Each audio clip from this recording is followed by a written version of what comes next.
morrer para gerar vidas. Nós que somos de Cristo, nós um dia, quando aceitamos a Cristo, né, a Bíblia fala que a gente morreu, né, pro velho homem, para que o novo homem, né, venha viver. Agora um funkeiro aí se converteu, ele anunciou no próprio show, ele botou: não vivo eu, mas Cristo vive em mim. A vida do cristão é uma vida de morte, é uma vida de renúncia. Não tem como você ser um cristão e não renunciar. Algo a gente vai ter que renunciar. Então hoje nós vamos falar sobre o tema morrer para gerar vidas. Então o texto fala, em João 12, 24, em verdade vos digo, se o grão de trigo caindo na terra não morrer, fica ele só, mas se morrer, dá muito fruto. Para que as coisas de Deus venham a nascer na nossa vida, vai ter que morrer algo nosso. E aqui o texto que fala, ele está falando que a Bíblia ela foi escrita num contexto campesino. E Jesus, quando falava, ele falava coisas que o pessoal ali entendia. Né? Hoje, se fosse hoje que Jesus viesse, com o tempo que está aqui, ele ia usar o que tem agora. Mas naquela época era um contexto campesino e ele falou aqui falou da semente. Então, se o grão de trigo não morrer, fica ele só. Mas se ele morrer, ele vai dar muito fruto. Quanto mais a gente renuncia, mais de Cristo nós vamos ter na nossa vida. Quanto mais longe do pecado a gente fica, mais perto de Cristo a gente está. Quanto mais perto do pecado a gente fica, mais longe de Cristo a gente fica. Não tem como uma coisa com a outra. E uma das coisas que faz o cristão morrer, né, uma das coisas, uma das práticas bíblicas, né, que Jesus ensinou lá em Mateus capítulo 6, né, se a gente lê Mateus capítulo 6, ele fala da oração, do jejum e da gente ser grato, da gente ofertar, da gente ter um coração grato, da gente ser generoso. E uma das coisas que ele fala lá em Mateus capítulo 6, fala o quê? De jejuar.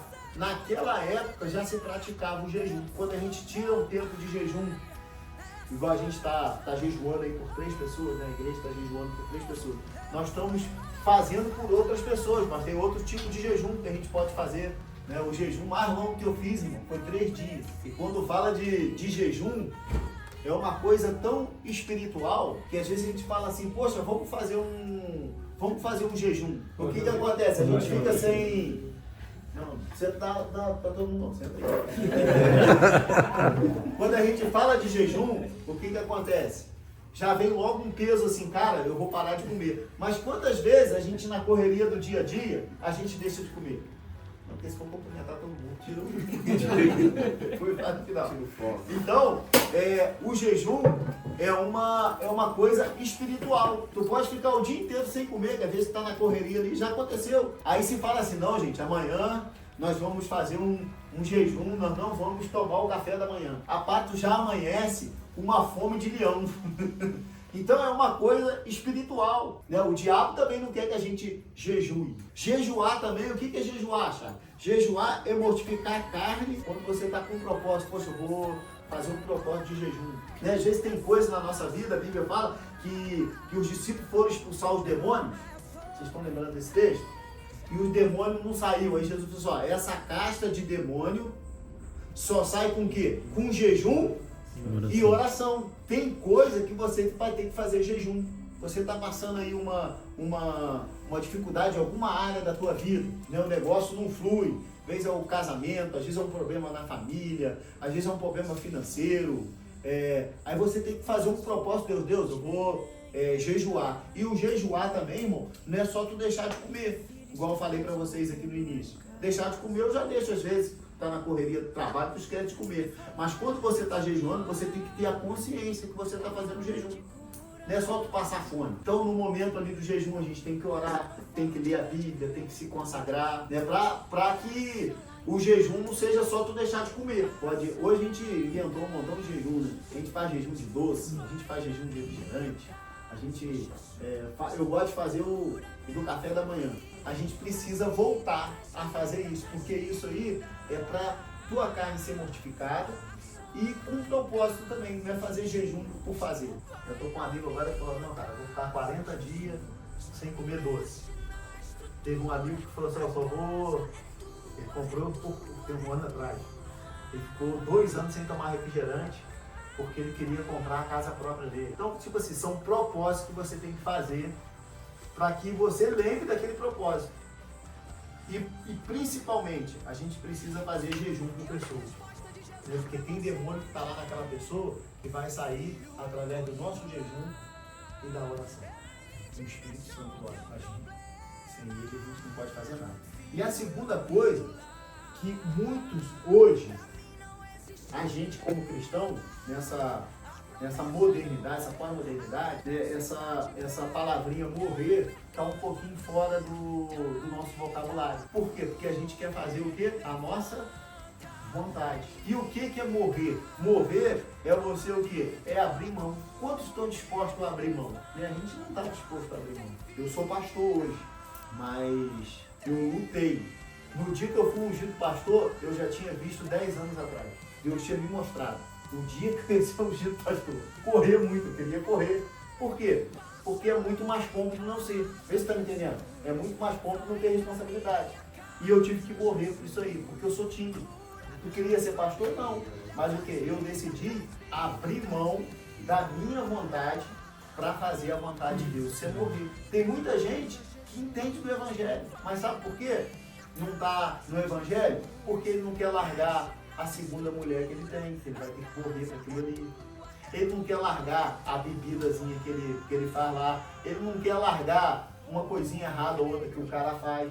Então, porque o Evangelho, ele chama a gente para quê? Para a gente morrer. Não vivo eu, mas Cristo vive em mim. E a vida que levo agora, vivo pela fé. Porque o Evangelho, ele chama a gente para uma renúncia. O que aconteceu com o Zaqueu? Zaqueu era cobrador de imposto. Só que quando ele se converteu, o que ele falou? Aquele que eu roubei, então ele tinha as falcatruas dele. Aquele que eu roubei, o que Zaqueu falou? Eu vou restituir 4 vezes mais.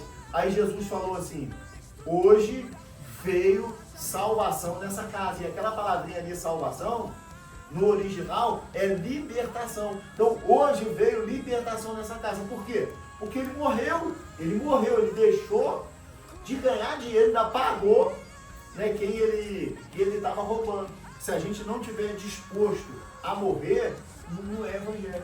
Evangelho é renúncia. Morrer é sair do conforto infrutífero de sermos cristãos meramente dominieiro, para a gente ser missionário e fazer missões aonde a gente estiver. Aonde nós estivermos, a gente tem que ser um missionário de Cristo. A palavra ide por todo mundo e pregar o Evangelho. Não tem essa palavra? Ide por todo mundo.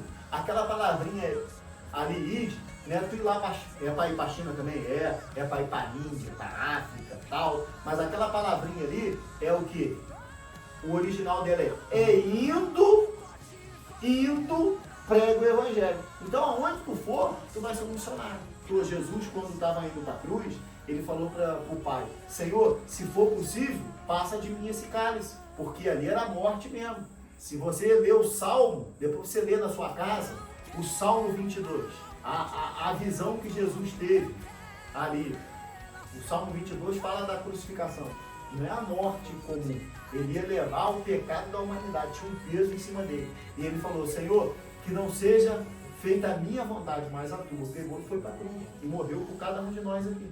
É você falar assim, poxa, eu não quero ser líder de célula, mas não é porque você não tem chamado, é porque você quer ficar confortável. Nós temos que estar disposto a morrer. Se Deus mandou você fazer alguma coisa, meu irmão, vai e faça. Hoje eu estava orando e na minha oração, eu lembrei do profeta Jonas. Ele teve que o que Deus mandou, ele fez, mas não precisava viajar de peixe. Não precisava ter sofrido, podia ter ido lá pregar o Evangelho lá para Nínive e acabou. Não, mano, foi desobediente. Entendeu? Então, a gente fica dando volta. Já viu a pessoa que dá volta e no final vai ter que fazer? Então, aceita o chamado de Deus. Se Deus te chamou, não deixa de fazer não. Pro teu eu. O que você precisa morrer na tua vida? Tem uma área aí que você precisa morrer. Eu não sei se Deus te chamou para algo e que você está fugindo, como eu falei aqui do profeta Jonas. E às vezes Deus te chamou para você ser um líder e você está se escondendo aí. Às vezes Deus te chamou para fazer algo e você não está fazendo. Isso é o quê? É morte. Morrer. Eu não queria, porque eu fico mais confortável. Igual eu falei semana passada, né? Sobre a zona de conforto, que é bom. Mas só que ela não te leva ao propósito de Deus. Então, quando chegar o nosso dia, a gente tem que partir, ó, tranquilo. Eu fiz tudo que Deus determinou para a minha vida. Né? Jesus falou assim, a oração de João, capítulo 17, é a oração, fala assim, a oração sacerdotal. E se eu não me engano, acho que é o verso 4, diz assim, pode abrir quem está na Bíblia antes, abre, acho que é João 17. Glorifiquei-te na terra, sendo consumado a obra que me deste a fazer. Então Jesus orando, ele falou assim, ó, Senhor, ele estava orando para o Pai, a oração sacerdotal. Eu te glorifiquei aqui na terra, consumando a obra que tu me deste a fazer. Então, uma das maneiras também da gente glorificar a Deus aqui, não é só igual a gente estava aqui cantando, glorificando a Deus aqui, é você fazendo a obra dele aqui também na terra. Né? Tem pessoas que ainda precisam morrer por algum tipo de pecado, algum tipo de prática que está fazendo e que está atrapalhando às vezes a tua vida, às vezes está atrapalhando a tua família. Né? Tem pessoas que vai ter que morrer, aquele negócio do comodismo que eu falei. É muito mais fácil eu vir aqui receber a palavra do que ter uma responsabilidade, mas Deus não quer isso. Quando Deus ele nos chama, ele também nos capacita. Porque quem faz não sou eu não, cara, é Deus. Se Deus me chamou, ele vai fazer. E se Deus te chamou também, ele vai fazer. Então não fuja do chamado, né? Aceite o chamado para que Deus seja glorificado na tua vida. Se precisar, é só chamar.